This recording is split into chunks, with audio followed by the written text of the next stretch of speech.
ከኋላዬ ምን ይታያችኋል? እነዚህ ከኋላዬ የምታዩቸው ቤቶች የጉባኤ ቤቶች ናቸው። በምስራቀ ፀሐይ ቅድስት ማርያም ወይበላ ቅድስት ማርያም ቤተክርስቲያን በአባታችን በአቡነ ኤርምያስ አስተባባሪነት እየተሰሩ ያሉት አዳሪ የአብነት ትምህርት ቤቶች ናቸው። እነዚህ ትምህርት ቤቶች የጉባኤ መማሪያዎች ናቸው። ጉባኤ ትምህርት ከተማሩ በኋላ የተማሪዎች መኖሪያ ወይም ደግሞ ማደሪያ ቤት ህንጻ እየተሰራ ይገኛል። ለመደገፍ ማሰሪያ የሚሆን ገቢ ለማሰባሰብ በወልዲያ መድኃኔዓለም ካቴድራል ቤተክርስቲያን ጉባኤ አለ። ብዙ አባቶች የሚገኙበትና ብዙ ትምህርቶች የሚሰጡበት ጉባኤ አለ። ከዚህ ጉባኤ ባሻገር ደግሞ የገቢ ማሰባሰቢያ ፕሮግራም ይካሄዳልና በሰሜን ወሎ ሀገረ ስብከት የዩቲዩብ ቻናል ላይ የሚተላለፍ ነው የሚሆነው። እናንተም በዩቲዩብ ቀጥታ እየገባችሁ ተሳትፏችሁን ማድረግ እንደምትችሉ ለመግለጽ ነው። እነዚህ የምታዩቸው እንዲሁም ደግሞ ወደፊት አድርጌ ላሳያችሁ። ከዚህ በታች የሚታዩቸው ሁለት እነዚህ ጨምሮ ጉባኤ ቤቶች ተሰርተዋል። አሁንም ደግሞ ሌሎች ጉባኤ ቤቶች የሚሰሩ ነው የሚሆነው። እንዲሁም ደግሞ የተማሪዎች ማደሪያ ህንጻ እየተሰራ ይገኛል። እነዚህን ሁሉንም ነገ በሚኖረኝ ፕሮግራም ማለት ነው ነገ ማታ ምሽት 12 ሰዓት ላይ በሚኖረኝ ዩቲዩብ ቪዲዮ ላይ አጠቃላይ እየተሰራ ስላለው ስራ ዶክሜንታሪ አዘጋጅቼ ወደ እናንተ የማደርስ ነው የሚሆነው። እስከዛው ግን የዛሬውን ቪዲዮ እየተከታተላችሁ ቻናሉን ሰብስክራይብ እያደረጋችሁ ጠብቁኝ። ለቀጠሮ ቀን ያብቃን። መልካም ጊዜ።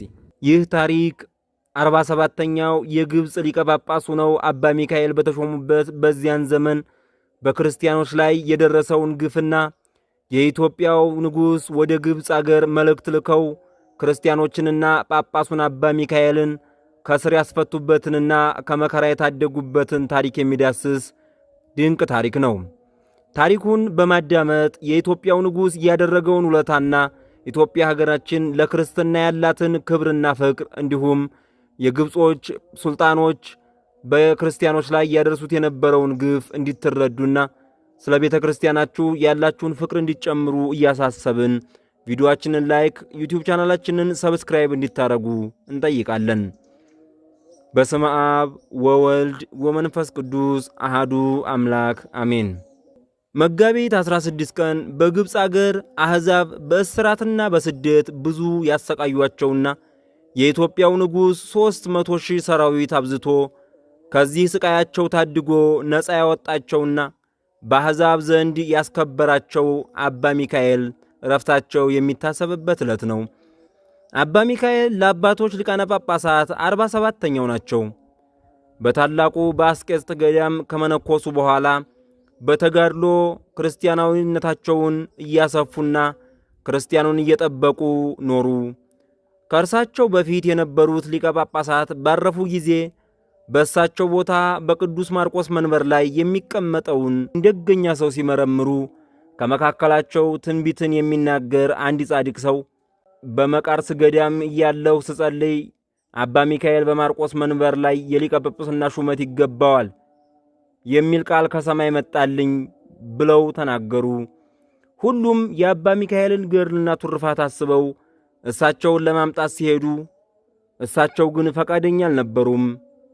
ነገር ግን በግድ አስረው አምጥተው መስከረም 17 ቀን ሲሾሟቸው ከዚያ በፊት ዝናብ ዘንቦ የማያውቀውን በእሳቸው ሹመትና ከመስቀል በዓል በኋላ ለ3 ቀን ተከታታይ ዝናብ ዘነበ።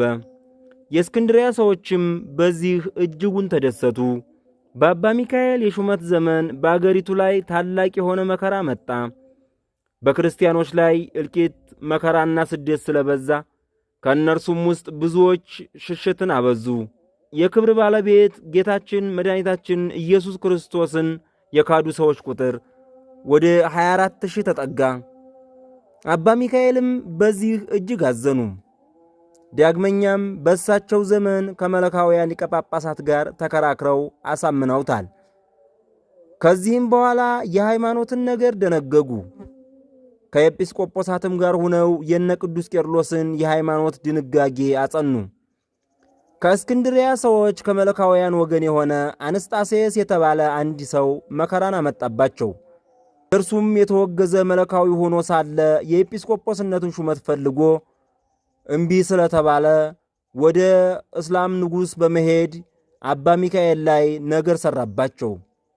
እሳቸውም ከካህዲያኑ ነገሥታት ብዙ ስቃይ ደረሰባቸው።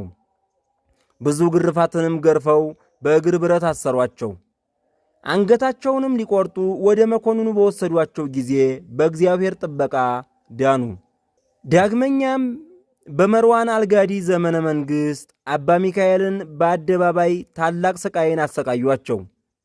ንጉሡም ገንዘብ ካላመጣህ በማለት በግፍ አሰራቸው። ምዕመናንም ገንዘቡን ወስደው ለንጉሡ ሲሰጡት ዳግመኛ ሰሜናዊ ግብፅን ለሚገዛው ንጉሥ አሁንም አባ ሚካኤልን ምጽዋት ተቀበላቸው በሚል ለዛኛው ንጉሥ አዲስ መልእክትን ላከ። አባ ሚካኤልም ወደ ላይኛው ግብፅ በሄዱ ጊዜ በዚያ ጌታችንን ክደው የነበሩ ሰዎችን በታምራት አሳምነው መለሷቸው። የኢትዮጵያው ንጉሥም ይህን አባት የእስላሞች መኳንንት እንዳሰቃዩአቸው በሰማ ጊዜ ፍጹም በማዘንና መንፈሳዊ ቅናትን በመቅናት በቅሎ ፈረስና ግመል ጋላቢ የሆኑ 300,000 ሰራዊት ይዞ በመዝመት በግብፅ ሰሜናዊ ክፍል ደረሰ። በዚያም ብዙ አገሮችን በማጥፋት አሕዛብን ማረከ። የግብፁ ንጉሥም ይህን ሁሉ የሆነው በሊቀ ጳጳሳት አባ ሚካኤል ምክንያት እንደሆነ አውቆ አባ ሚካኤልን በፍርሃት ከእስር ቤት ፈታቸው። ታላቅ ክብርንም አከበራቸው። በአገሪቱ ያሉ ክርስቲያኖችንም አከበራቸው። ከዚህ በኋላ ይህ የግብፅ ንጉሥ አባ ሚካኤልን የኢትዮጵያውያንን ንጉሥ እንዲለምኑትና ወደ አገሩ በሰላም እንዲመለስ በምልጃ ለመናቸው።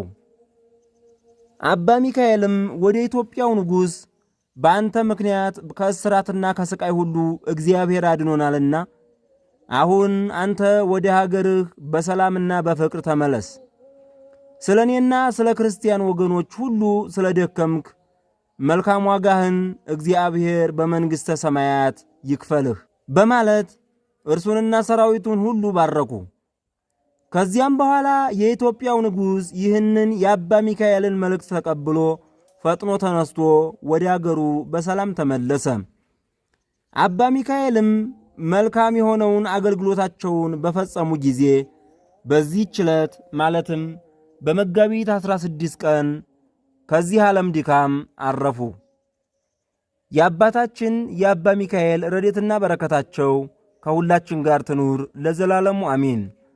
ውድ ክርስቲያኖች በዚህ ቪዲዮ የግብፁ ጳጳስ 47ኛ ሆኖ የተሾሙት አባ ሚካኤል በግብፅ ሱልጣኖች የደረሰባቸውን ግፍና መከራ እንዲሁም ደግሞ የኢትዮጵያው ንጉሥ ይህንን መከራቸውን ለማቅለልና ከመከራ እንዲድኑ ለማድረግ ሲል የኢትዮጵያውያንን ሰራዊት በማስነሳትና በላይኛው ግብፅ በማዝመት የግብፁ ንጉሥ ፈርቶ አባታችን አባ ሚካኤልን እንዲፈታቸው ያደረገበትን ድንቅ ታሪክ ወደ እናንተ አደረስን። ይህን ታሪክ ስላዳመጣችሁን እናመሰግናለን። ይህን ቪዲዮ ላይክ በማድረግ የዩቲዩብ ቻናሉን ደግሞ ሰብስክራይብ በማድረግ ለሌሎች ወገኖች እንዲዳረስ እንዲታደርጉ በትህትና እንጠይቃለን። ይህ ዋሌ ቲዩብ ነው። ዘወትር መንፈሳዊና ጠቃሚ የሆኑ መርሃ ግብሮችን ወደ እናንተ በማድረስ የሚታወቀው አሁንም በድጋሚ ላይክ በማድረግ ሰብስክራይብ በማድረግ የዩቲዩብ ቻናላችን አባል እንድትሆኑ በትህትና እንጠይቃለን። እግዚአብሔር አምላክ ከነዚህ ቅዱሳን ረድኤትና በረከትን ያሳትፈን ያካፍለን። ወስብሐት ለእግዚአብሔር ወለወላዲቱ ድንግል ወለመስቀሉ ክቡር አሜን። ይቆየን።